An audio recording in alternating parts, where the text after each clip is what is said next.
Ichibutsu Zentai Shoku, whole food versus supplements. That's something I'm going to talk about today, so stick around. Hi, my name is Sachiaki Takamiya. I am the author of the Ikigai diet and Ikigai biohacking. Right. Okay. So I have expressed my views on supplements before in other video called biohacking versus Ikigai biohacking. And I've also stated my view on supplement in my book, Ikigai biohacking. Right. But today I would like to make a reference of the book that I shared with you in a video called Gut Microbiome and Soil Microbiome. This is the book. Yeah, it is written by Dr. Risa Kirimura, and it's called Chou to Mori no Tsuchi o Sodateru, like fostering the soil in the gut and the forest. Right.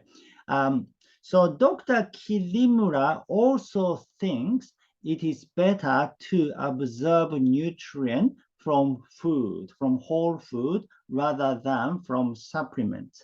And she says that diverse nutrients contained in a plant work synergetically as a whole rather than separately as a part. And then she makes a reference with this research, yeah, and it says, apples and especially apple peels have been found to have a potent antioxidant activity and can greatly inhibit the growth of liver cancer and colon cancer cells. The total antioxidant activity of apples with the peel was approximately 83 micromole vitamin C, 83 micromole vitamin C equivalents, which means that the antioxidant activity of 100 gram apples, about one serving of apple, is equivalent to about 1,500 milligrams of vitamin C. However, the amount of vitamin C in 100 gram of apples is only about 5.7 milligrams. Vitamin C is a powerful antioxidant, but this research shows that nearly all of the antioxidant activity from apples comes from a variety of other compounds.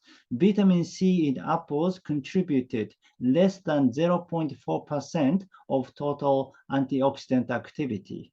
Right. Yeah, you can find this research on this website. The title is Apple Phytochemicals and Their Health Benefit, and the section is called the Antioxidant Activity. Yeah. Now, so basically, if you eat the whole apple, yeah, you can maybe consume more balanced, nutrient, yeah, by eating as a sort of whole thing. That reminds me of a concept called Ichibutsu Zentai Shoku, and this is a very popular or well-known concept in Japan, especially in the Japanese natural food movement. Yeah, Ichibutsu Zentai Shoku is a concept in Zen Shojin diet, and it is a concept in Shokuyokai, which is the first way of the modern day Japanese natural food movement. Yeah, if you want to know more in detail about the Japanese natural food movement, I also made a video called Japanese Natural Food Movement, right? Now, Ichibutsu Zentai Shoku means eating food as a whole.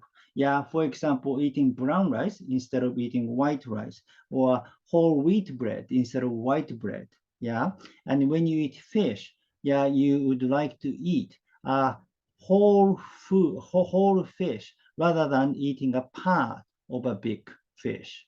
Yeah, and when you eat, vegetables, you want to eat, skin and root as well. So eating the kind of a food as a whole is what Ichibutsu Zentai Shoku is all about. Yeah.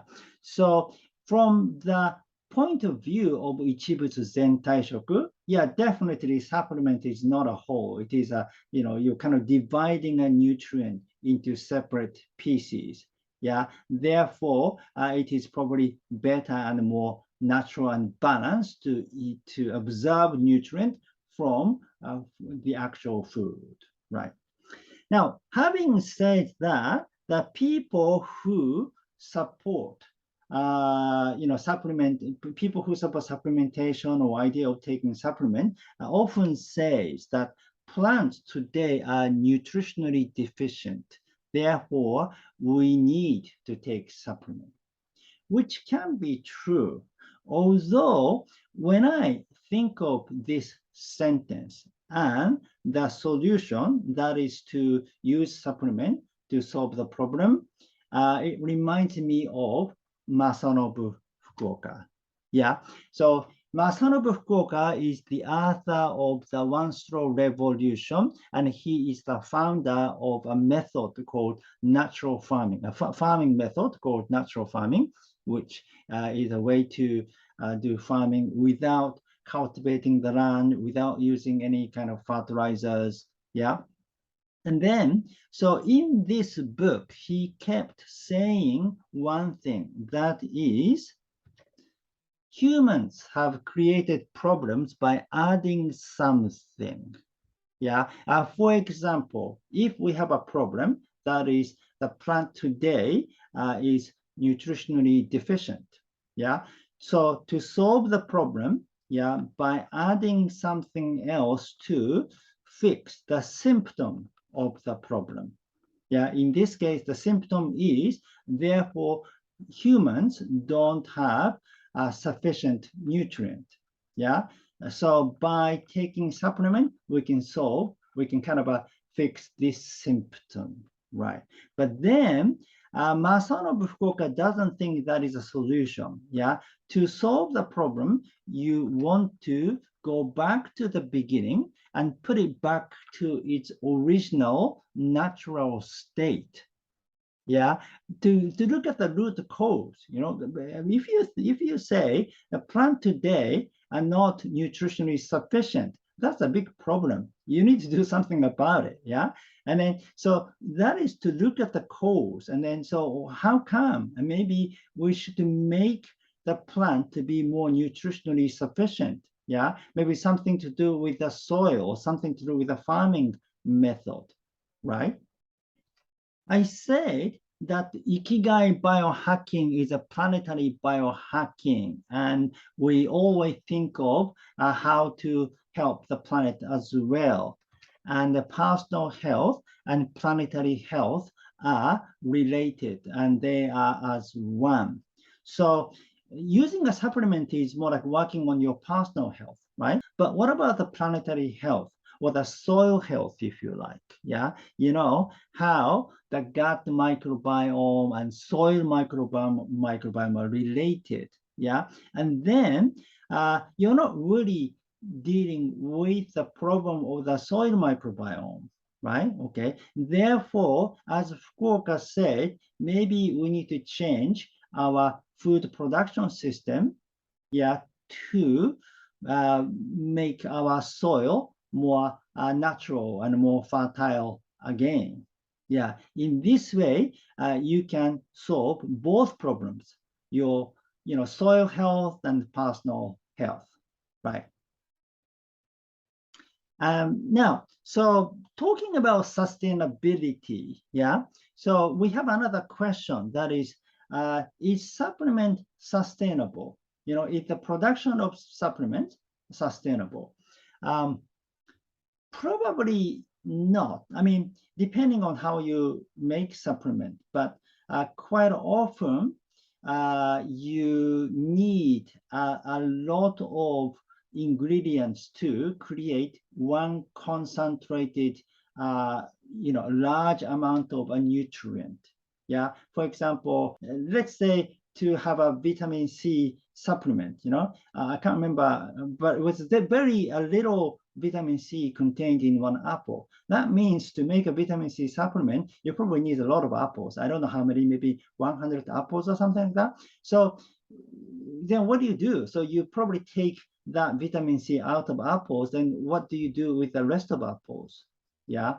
Or doesn't it cause a monocultural like agricultural production, which is happening in the case of avocados, yeah, as a superfood, because there's a demand in avocados, right? So in Mexico, they make like a large scale farming system to just grow only avocado to meet the demand of avocado, to meet this consumer demand. Yeah, but then that is destroying local polycultural small-scale farming, right? Now, not all supplements are unsustainable. There are a lot of new supplements I've been told like produced in a more environmentally friendlier ways, yeah, such as they use organic ingredients, or even the packaging is they use, biodegradable, materials for that. So I'm not saying, all supplements are not sustainable, but this is one element that we need to pay attention to, right? And the other thing is about chewing. Yeah, when you take supplement, you don't chew. And chewing is a very important process of digestion. Yeah, it is stressed a lot in the Japanese natural health. Yeah, you need to chew a lot, chew many times, because chewing is the first step of our digestion. And then with saliva, you break down the food, and that helps to send your food into your stomach and other organs in the body. Yeah. So by eating whole food, yeah, you get to chew. Yeah, this is a critical element. And also independence. Now, when I say independence, I'm talking about you are in charge of your own health. You are in charge of your own food. Yeah, and to become independent, it is always better to source the ingredients or the way of production in the resources within, or the resources that you can be in charge of, right? Now, so when you make supplements, I mean, do you know how to make supplements? Yeah. Or, okay, so that means you're not in charge of supplement production, right? So what happens if the supplement company stop producing supplements, or there is, for some reason, there's no supply, then you get stuck if you rely on the supplements. Yeah. But if you are sourcing the actual plant from your local region, then the farmers, and if the farmer tell you, or this year we don't have enough this, then you'll think of some other ways, or you can do your own gathering to maybe make additional ingredients for you, and so on. So to be independent means always better to use the resources that you can control of, right? All right. So having said that, I'm not 100% against supplement. I'm not saying we should never take supplement. No, not at all. Yeah, because some people need supplement. Yeah, there are obviously some people with certain conditions, yeah, require a specific nutrient. Therefore, yeah, of course they can take supplements, and also some situations require supplements, like certain region in the wintertime, there's no sun or very little sun exposure, so you will lack in vitamin D, and then you need to take vitamin D from supplements. Yeah. Or let's talk about the pandemic. Yeah. And then if there's a lockdown and you cannot go outside, then yeah, you do need to take supplement to get certain nutrients. So I'm not saying we should never take supplements, right? And also, I don't want to become too fussy about it either, in the same way as, vegetarianism and veganism and so on, because you want to make it easy. You want to make things to be more doable. So for some people, it is much easier to take supplement. Yeah. So yeah, there's nothing wrong with that. So I wouldn't I wouldn't reject that idea, right? they are much better than processed food or fast food. You know, they are 1,000 times better than processed food. So, you know, I don't want to make a big deal about it either. And also some vegans, yeah, do require supplements too, such as, you know, vitamin B12 supplements or omega-3 supplements and so on. So it's really depending on the situation, right? Now, so I said some people need supplement. So the Ikigai diet, yeah, is designed for not people who have certain physical problems, yeah. Then more extreme measure can be necessary, you know, such as low carb diet or you know, like some, or even like sort of, you know, like a 30-day juice fast or something like that to adjust your condition back to kind of normal. Yeah, right. So the Ikigai diet is designed for healthy individuals. When I say healthy individuals, I'm not talking about you're super healthy, but you have a basic health. Yeah, you don't have any sickness. Yeah, you can kind of you function well. But of course, you need to improve your health. That's why you want to practice the Ikigai diet. Yeah, but I mean, that I'm talking about. So basically, you are healthy enough. And then it is a diet that you can practice for a long time. It's something you can continue for many, many years, right? And it is the same for Ikigai biohacking, yeah? So for Ikigai biohackers, you are looking for a kind of long-term sort of a, you know, lifestyle, yeah? And then maybe instead of using supplement as a first resort, maybe you can think of supplement as a second resort or the third resort. Yeah, maybe you can look for some other means first, which are more natural.